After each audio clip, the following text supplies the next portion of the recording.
Welcome to my YouTube channel. আজি মই আপোনালোকৰ মাজলৈ এটা নতুন ভিডিঅ' লৈ আহিছোঁ।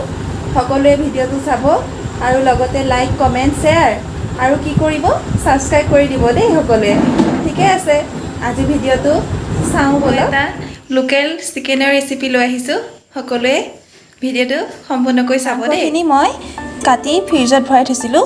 এয়া ফ্ৰিজৰ পৰা উলিয়াইছোঁ। এয়া লোকেল চিকেন বনাবৰ কাৰণে আমাক প্ৰয়োজন হ'ব পিঁয়াজ, আদা, নহৰু আৰু জলকীয়া, আলু সকলোবোৰ মই যোগাৰ কৰি থৈছোঁ। চাওকচোন, মই মাংসখিনি অনুযায়ী মাংস অকণমান লৈছোঁ। আমাৰ ঘৰৰ সদস্য তেনেই কম, সেইকাৰণে মাংস অকণমানেই হ'ব। মই কাটি লৈছোঁ নহৰু অলপ, পিঁয়াজ 3টা, আদা, তেজপাত 3টা আৰু জিৰা আৰু জালুক আৰু লগতে আলু 2টা সৰুকৈ কাটি লৈছোঁ। তাৰপিছত এতিয়া মই গোটেইখিনি মিলাই মই ইয়াতে যে থৈছিলোঁ নহৰু, আদা সেইখিনি আৰু জিৰা, জালুক যে থৈছিলোঁ সেইখিনি মই পেষ্ট বনাই ল'লোঁ মিক্সিত মাৰি। ইয়াত এতিয়া মই প্ৰয়োজন অনুসাৰে মিট মছলা দিম। মিট মছলা দিছোঁ, এইটো মিট মছলা।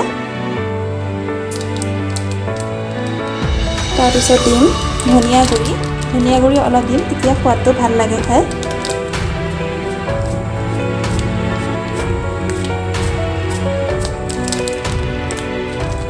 ধনিয়া গুড়ি, ধনিয়া পাউডাৰ।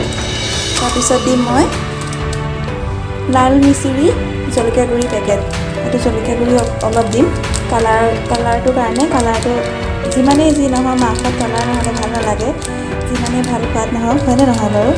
এতিয়া মই দিম প্ৰয়োজন অনুসৰি মাংসখিনিৰ লগত পৰিমাণ অনুসৰি মই দিম হালধি লাগিব। এয়া হালধি দিছোঁ।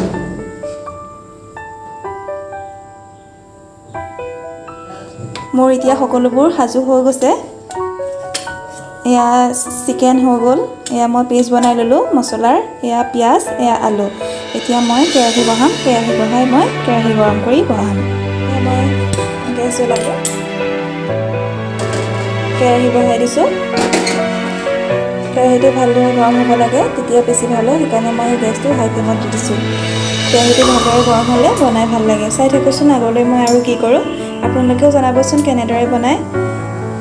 গৰম হৈছে, মই এতিয়া ইয়াতে মিঠাতেল দি দিম। প্ৰয়োজন অনুসৰি মিঠাতেল দি দিম। মিঠাতেলটো ভালদৰে গৰম হোৱালৈ থাকিব লাগিব। মই মিঠাতেল দিছোঁ। হ'ব, আমাৰ মাংস কম আছে, অলপ মিঠাতেলেই হৈ যাব। বেছি মিঠাতেল দিলেও বেয়া, বেছি তেল মছলা খাইলেও ভয়। গতিকে অলপ তেলেই হ'ব। তেলখিনি ভালকৈ গৰম হওক।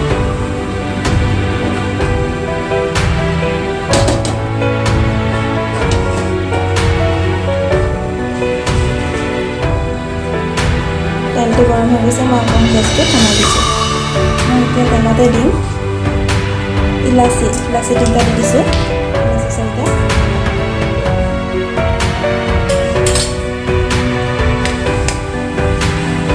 তেজপাত দিছোঁ।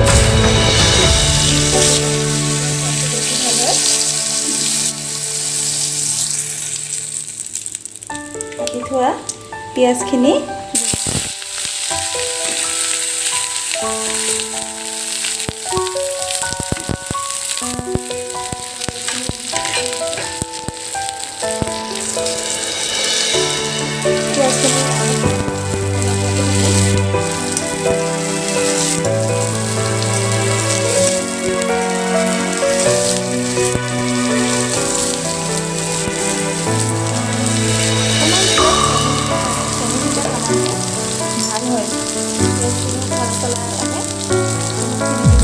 দিব পাৰে অকণমান, অপশ্যনেল হয়, আপোনালোকে দিব পাৰে নিদিব পাৰে। মই দিওঁ অকণমান, তেতিয়া ভাল লাগে।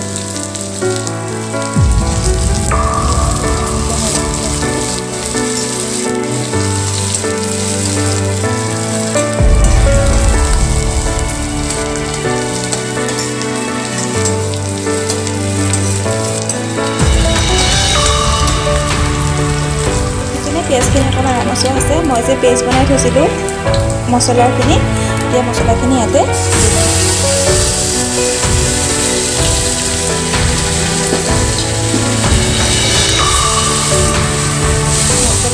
মছলাখিনি ভালদৰে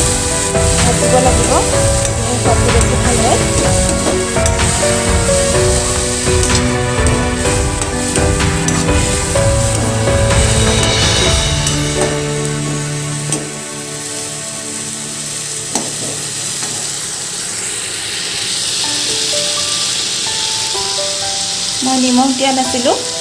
নিমখটো দি দিম এতিয়া মই সোৱাদ অনুসৰি।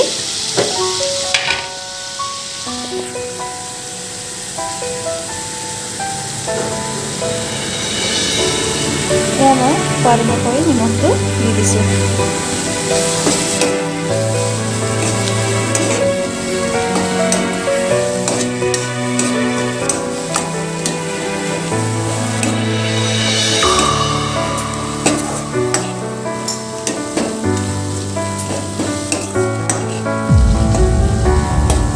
মছলাখিনি ভাজা হৈ গৈছে।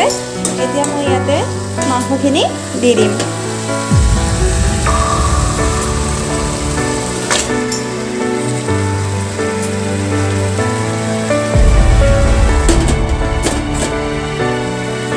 মাংসখিনি দি ভালদৰে মছলাখিনি লগাকৈ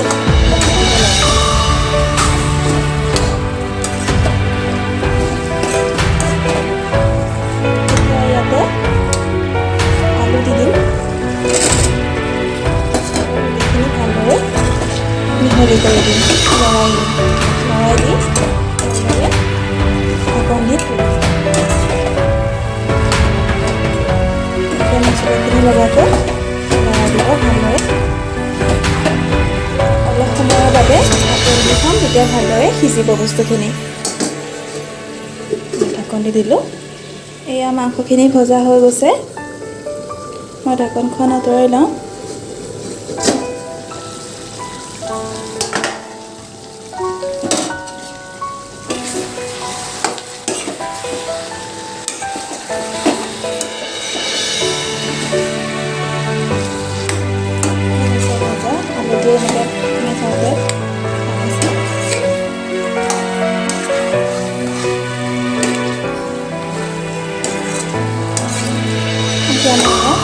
গৰম পানী দি দিম, উতলাই থোৱা গৰম পানী।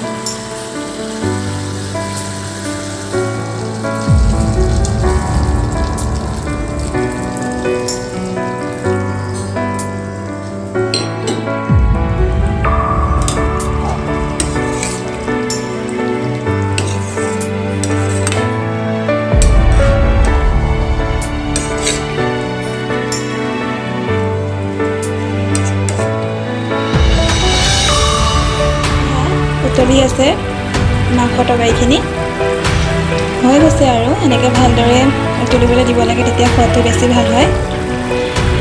ঠিকে আছে, মই আপোনালোকক পৰিৱেশন কৰি ক'ম কেনেকুৱা হৈছে খাবলৈ। আপোনালোকেও চাব, চাই পেলাই যদি ভাল পাইছে লাইক, কমেণ্ট, শ্বেয়াৰ আৰু মোৰ চেনেলটো ছাবস্ক্ৰাইব কৰিবলৈ নাপাহৰিব দেই। সকলোৱে কমেণ্ট কৰি জনাবচোন কেনেকুৱা দেখিছে মোৰ ৰেচিপিটো। ঠিকে আছে।